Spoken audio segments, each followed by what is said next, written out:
Hello students, I am Tony Khan. Today I will teach you heredity is a part of CDP. ठीक है? If there is any problem in this them, so please contact me या please comment me. Okay? So अर्थात मैं आप लोगों को आज अनुवांशिकता पढ़ाऊंगा। तो इसमें अगर कोई आपको दिक्कत हो रहा है, कोई भी प्रॉब्लम हो तो आप मुझे कमेंट करके मुझसे पूछ सकते हैं। तो हेरिडिटी डिस्कशन करने से पहले मैं आपको प्रीवियस क्लास में कुछ पढ़ाया था। अगर आप नहीं पढ़े तो आप जाकर प्लीज उसको देख लें और उससे रिलेटेड मैं कुछ क्वेश्चन कराऊंगा। उसके बाद फिर मैं हेरिडिटी पे चक्कर करूंगा। ठीक है, तो लेट अस स्टार्ट। चलिए हम लोग क्वेश्चन स्टार्ट करते हैं। विकास का सिद्धांत, जो कि हम पिछले क्लास में पढ़ चुके हैं। हमारा पहला क्वेश्चन है, सना ने अपनी कमीज के बटन बंद करना सीख ली।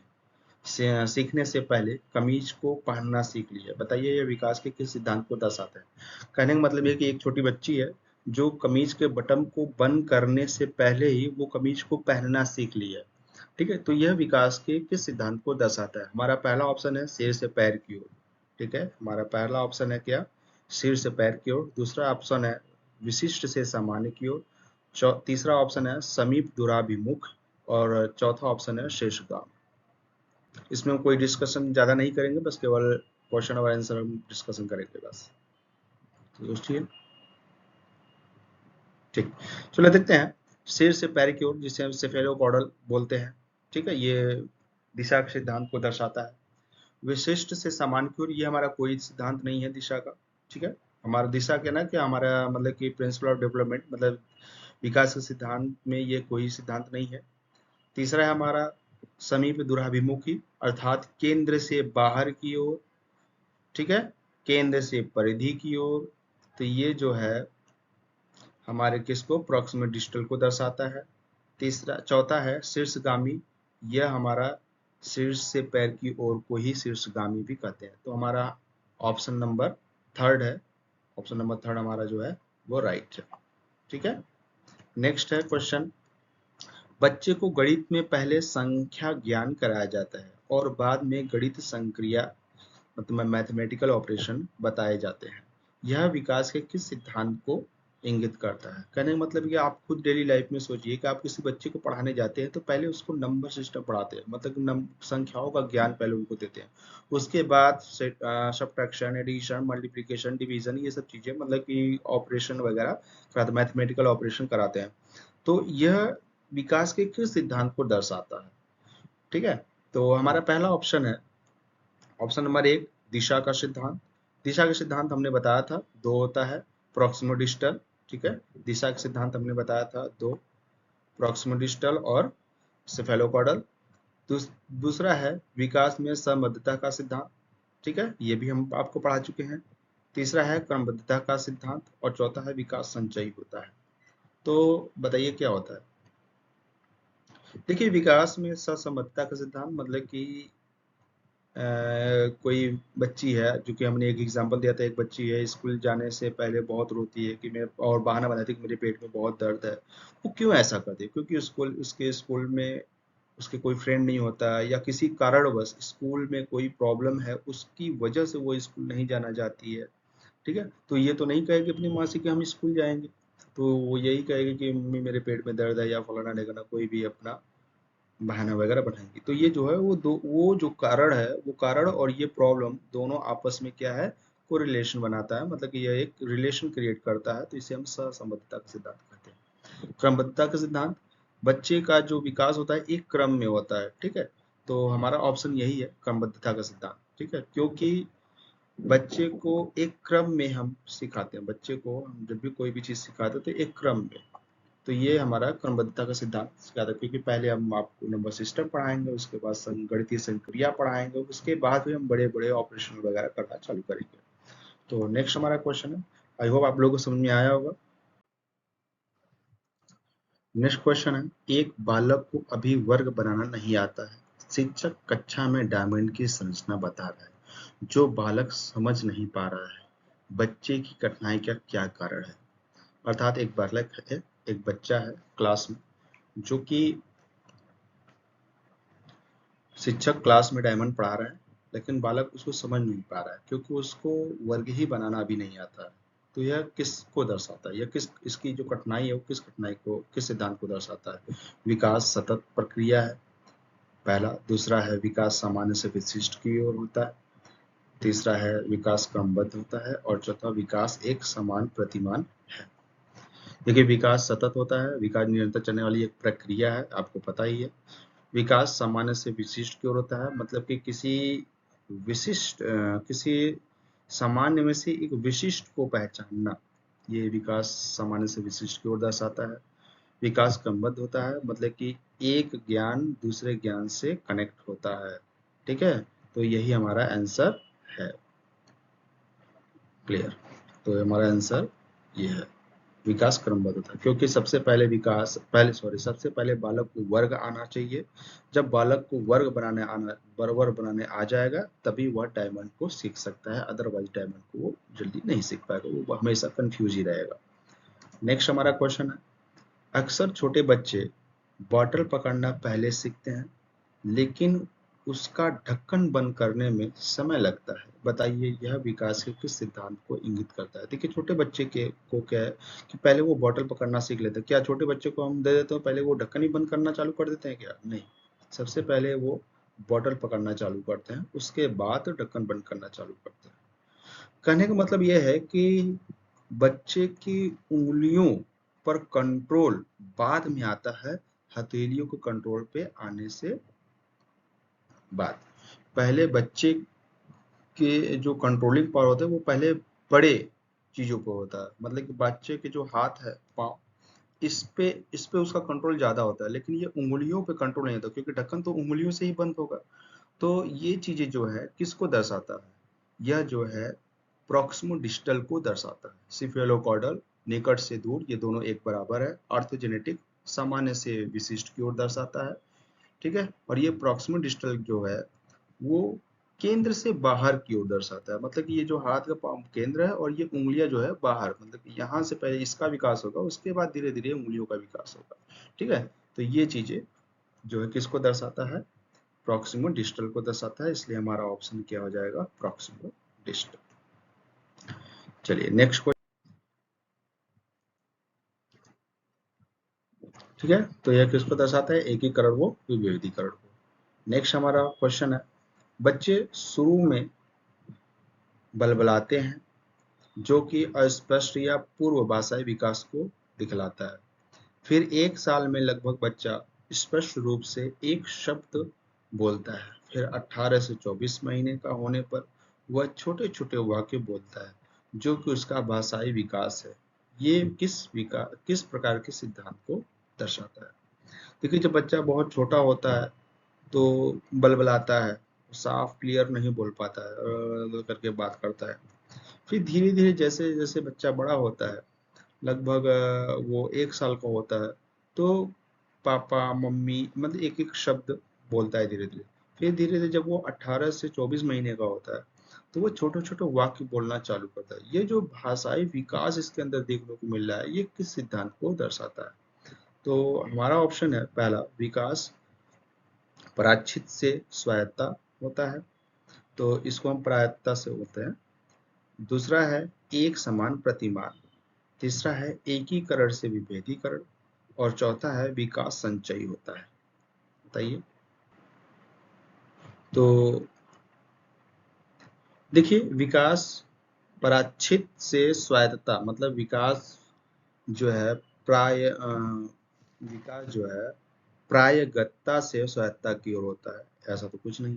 एक समान प्रतिमान का सिद्धांत, ये भी नहीं।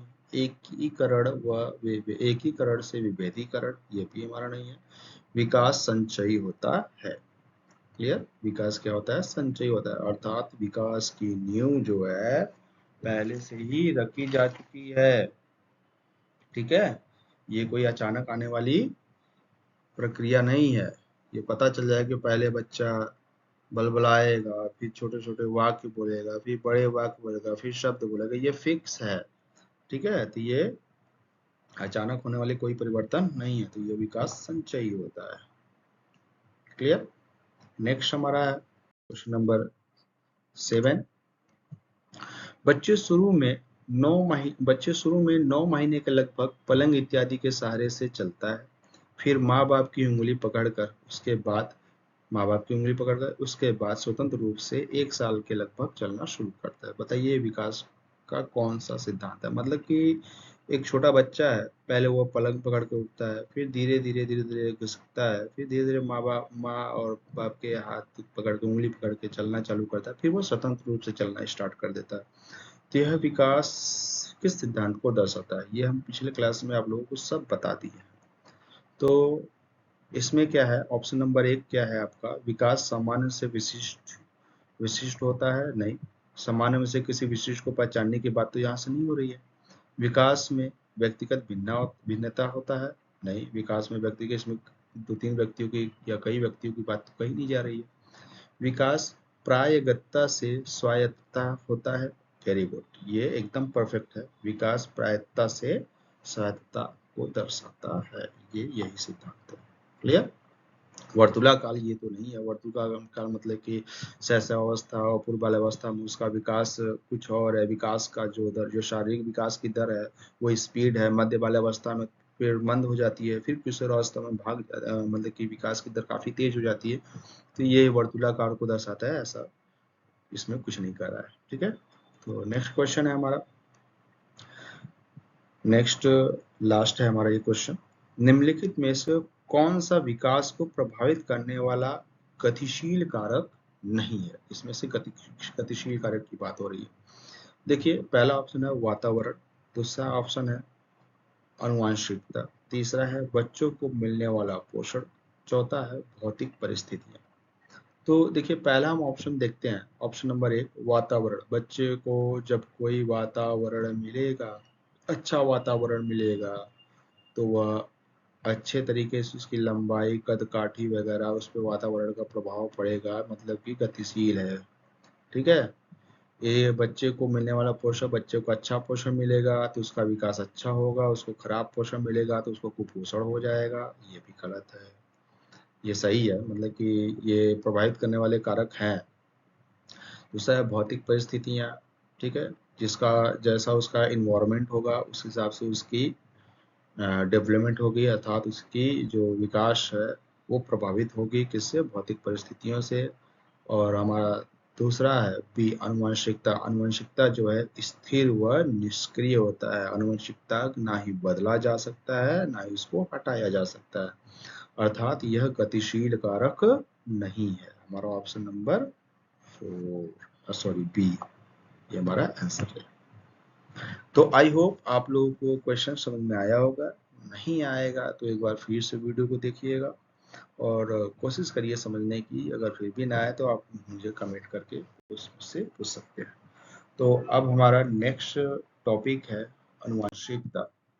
ठीक है, आनुवंशिकता को इंग्लिश में हेरिडिटी बोलते हैं। आनुवंशिकता पहले होता कि उसको हम उसके पहले डेफिनेशन को समझते हैं।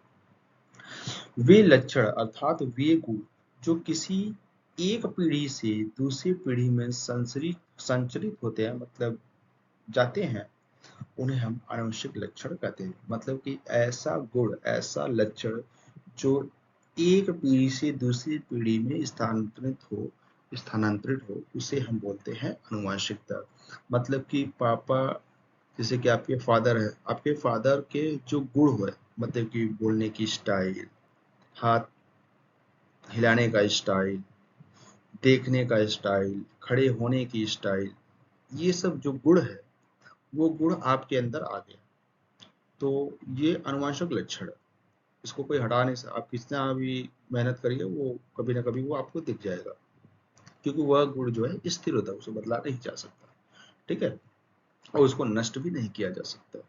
तो ये जो आपके फादर से जो गुण आपके अंदर स्थानांतरित हुआ है, इसी को बोलते हैं आनुवंशिकता। ठीक है, इसी को बोलते हैं क्या? आनुवंशिकता। आनुवंशिकता की खोज सर्वप्रथम मेंडल ने किया था। मेंडल का पूरा नाम जो है आपको अच्छी तरह दिख रहा है, एक मिनट मैं हाइलाइटर दिखा देता हूँ। आनुवंशिकता की खोज सर्वप्रथम ग्रेगर जोहान मेंडल ने किया था। हम इस शॉर्ट में मेंडल कहते हैं क्योंकि मेंडल नाम से ये फेमस भी है। और इन्होंने अपना जो प्रयोग किया था वो मटर के दाने पर किया था। क्लियर? वो मटर के दाने पे किया था। जब हम आपको ईवीएस पढ़ाएंगे तो मटर के दाने के कितने प्रकार पे वो प्रयोग किया था वो उसके अंदर हम डिस्कस करेंगे, उसके आप टेंशन मत लीजिए। ठीक है, तो आनुवंशिकता की खोज सर्वप्रथम जो ग्रेगर जोहान मेंडल ने किया था, अर्थात हम कह सकते हैं आनुवंशिकता की खोज सर्वप्रथम मेंडल ने किया था। ठीक है, उन्होंने किस पे रिसर्च किया था? मटर के दाने पर। ये एग्जाम में बहुत जाता आता है, मटर के दाने पर अनुवंशिक मतलब मेंडल ने किस पे रिसर्च किया था। ठीक है, उसके बाद एक शब्द आता है जेनेटिक। जेनेटिक जो है डब्ल्यू.सी. वाटसन ने इस शब्द का प्रयोग किया था। सर्वप्रथम इस शब्द का प्रयोग डब्ल्यू.सी. वाटसन, यहाँ पे एक गड़बड़ हो गया है, डब्ल्यू.सी. वाटसन ने किया था। ठीक है, अब बात करते हैं आनुवंशिकता प्रभावित कब होता है, मतलब कब से स्टार्ट होता है आनुवंशिकता? जैसे ही निषेचन संपन्न होता है, गर्भधारण संपन्न होता है, आनुवंशिकता का प्रभाव स्टार्ट हो जाता है। ठीक है, पुरुष और स्त्री जब निषेचन की क्रिया करते हैं तो निषेचन क्रिया संपन्न होते ही आनुवंशिकता का गुण प्रभावित हो जाता है। तो पुरुष से एन विषाणु, क्योंकि पुरुष के अंदर विषाणु पाया जाता है और स्त्री के अंदर अंडाणु पाया जाता है। जब पुरुष का एन विषाणु स्त्री के एन अंडाणु से मिलते हैं तो 2n अर्थात एक संयुक्त कोशिका का निर्माण होता है और इसी संयुक्त कोशिका से एक मानव का निर्माण होता है, जिसे हम युग्म या जाइगोट भी कहते हैं। क्लियर? जिसे हम युग्म या जाइगोट भी कहते हैं। तो हम यह कह सकते हैं कि मनुष्य का जो निर्माण होता है वह एक संयुक्त कोशिका से होता है, केवल बीजाणु से नहीं होता है, ना ही केवल अंडाणु से होता है। जब ये दोनों मिलते हैं तो एक कोशिका, एक संयुक्त कोशिका का निर्माण होता है और उसी से मनुष्य का निर्माण होता है। एक चीज ध्यान दीजिए, इन्हीं के साथ साथ तो पुरुष में 23 गुणसूत्र और स्त्री में 23 गुणसूत्र, ये 23 गुणसूत्र 23 और 23 अर्थात 23 जोड़े गुणसूत्र मनुष्य के अंदर होते हैं, अर्थात 46 गुणसूत्र मनुष्य के अंदर होते हैं। अगर जोड़े की बात करें तो 23 जोड़ा, और अगर हम गुणसूत्र की बात करें नॉर्मली तो ये 46 गुणसूत्र इसके अंदर होते हैं। चलिए आगे देखते हैं हम। नेक्स्ट है मानव जीवन का आरंभ संयुक्त कोशिका अर्थात 2n से होता है, जो कि हमने बताया। ठीक है, अब आगे देखते हैं नेक्स्ट पॉइंट। विकास को प्रभावित करने वाला अनुवांशिक एक स्थिर व निष्क्रिय कारक होता है, जो कि हमने बताया कि जो आपके फादर के गुण आपके अंदर आए हैं वो हम उसको हटा भी नहीं सकते। ठीक है, उसको हम बदल भी नहीं सकते, वो कभी ना कभी दिख जाएगा। तो यही चीज वो बता रहा है कि आनुवंशिकता जो है वो स्थिर और निष्क्रिय कारक होते हैं। अर्थात हम यह कह सकते हैं आनुवंशिकता से आने वाले गुणों के फलस्वरूप मिली शारीरिक व मानसिक संरचना स्थिर व निष्क्रिय होता है, इसे बदला नहीं जा सकता। कहने का मतलब कि जो आपकी कद काठी आपके फादर, आपके माता से आपको मिली है वह स्थिर है। ठीक है, वह निष्क्रिय है, उसको हम नष्ट नहीं कर सकते, उसको हम बदल भी नहीं सकते हैं। क्लियर? तो आगे देखते हैं, जैसे कि हमारे आंखों का रंग, बालों का घुंघरालापन या हमारी जो कद काठी है, ये सब चीजें जो है वो स्थिर होती है, निष्क्रिय नहीं होती, मतलब निष्क्रिय होती है, ये आनुवंशिक होते हैं। क्योंकि इस संरचना के लिए कुछ खास जीन, जिसे हम पैतृक बोलते हैं, उत्तरदायी होते हैं, जो डीएनए में होते हैं। ठीक है, और यह डीएनए जो है क्रोमोसोम को बनाता है, जो हमें माता पिता से गुणसूत्रों के रूप में मिलता है। ठीक है, अगर बात करते हैं क्रोमोसोम की, तो क्रोमोसोम को हम हिंदी में गुणसूत्र बोलते हैं। ये ऐसे होता है क्रोमोसोम, आपको बता दे रहे हैं ऐसे, और इसको ऐसे कनेक्ट होते हैं। ठीक है, ये ये डीएनए है। ठीक है, इसी में जीन होता है और ये हमारे नाभिक के पास होता है। नाभिक, देखो बच्चा जब पैदा होता है तो नाभिक से ही नली काटी जाती है, तो उसी वही गुणसूत्र है। फिलहाल ये इसको जीन बोलते हैं, इसी के अंदर जो है इसको हम डीएनए बोलते हैं, इसी डीएनए के अंदर जीन है और ये डीएनए जो है हमारे गुणसूत्र में उपस्थित होता है। क्लियर? तो आई होप आप लोगों को ये चीजें समझ में आया होगा। तो नेक्स्ट देखते हैं। मनुष्य में गुणसूत्रों की संख्या 23 जोड़े अर्थात 46 होते हैं, जो 23 पुरुष व 23 स्त्री के से आते हैं। ठीक है, अब हम देखते हैं गुणसूत्री विकार। देखिए गुणसूत्री विकार जो है वो 3 होते हैं। जब सामान्यतः हम देखा जाए अपने एग्जाम के पॉइंट ऑफ व्यू से देखा जाए तो गुणसूत्री विकार 3 होते हैं। डाउन सिंड्रोम, दूसरा पहला है आपका डाउन सिंड्रोम, ये गुणसूत्री विकार है। पहला है डाउन सिंड्रोम, दूसरा है क्लाइनफिल्टर और चौथा है टर्नर। डाउन सिंड्रोम में होता क्या है कि बच्चे का जो 21वां गुणसूत्र है, ये जो 21वां गुणसूत्र है उसकी 3 कॉपी जनरेट हो जाती है। ठीक है, जिससे बच्चे का जो मस्तिष्क होता है, सिर होता है, वो चिपटा दिखाई पड़ता है।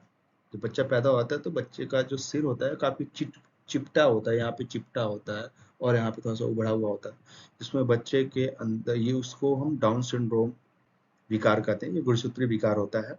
ठीक है, इससे बच्चा मानसिक रूप से विकलांग होता है इसमें।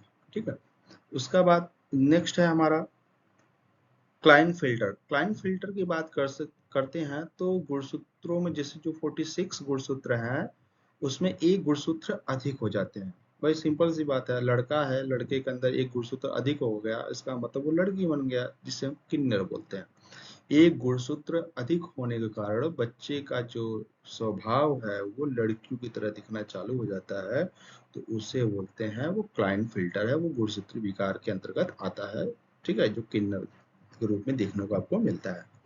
उसके बाद है टर्नर। नेक्स्ट गुणसूत्री विकार है टर्नर। इसमें क्या होता है कि बच्चे में एक गुणसूत्र कम हो जाता है, या ऐसे स्त्रियों की बात करते हैं उसमें एक गुणसूत्र कम हो जाता है, और वो जो उसमें स्त्रियों में बांझपन आपको देखने को मिलता है।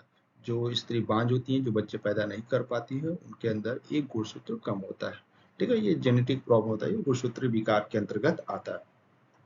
और एक चीज ध्यान दीजिएगा कि ये जो क्लाइनफिल्टर और टर्नर गुणसूत्री विकार है, ये दोनों विकास जो है किशोरावस्था में पता चलता है। इसका जो विकास होता है वो किशोरावस्था में आपको देखने को मिलता है। भाई लड़की के अंदर बांझपन कब पता चलता है? भाई जब उसकी शादी हो जाती है तभी पता चलता है कि लड़की मां नहीं बन पा रही है। बच्चे के अंदर लड़का है उसके अंदर लड़की को कब देखने को मिलता है? जब बच्चा बड़ा होता है तो वो ऑटोमेटिकली उसका स्वभाव लड़कियों की तरह दिखना चालू हो जाता है। ठीक है, तो ये जो दोनों विकार है, ये दोनों विकार किशोरावस्था में पता चल जाता है। ठीक है, तो वीडियो काफी लंबा हो गया, इसलिए आज यहाँ तक। इसके बाद नेक्स्ट क्लास हम आपको इसके आगे पढ़ाएंगे। क्लियर? तो नेक्स्ट है आपका अनुवांशिकी रहेगा, उसमें आगे पढ़ाएंगे। यदि हमारा क्लास आपको अच्छा लगा तो प्लीज लाइक और सब्सक्राइब जरूर करिएगा। Thank you class.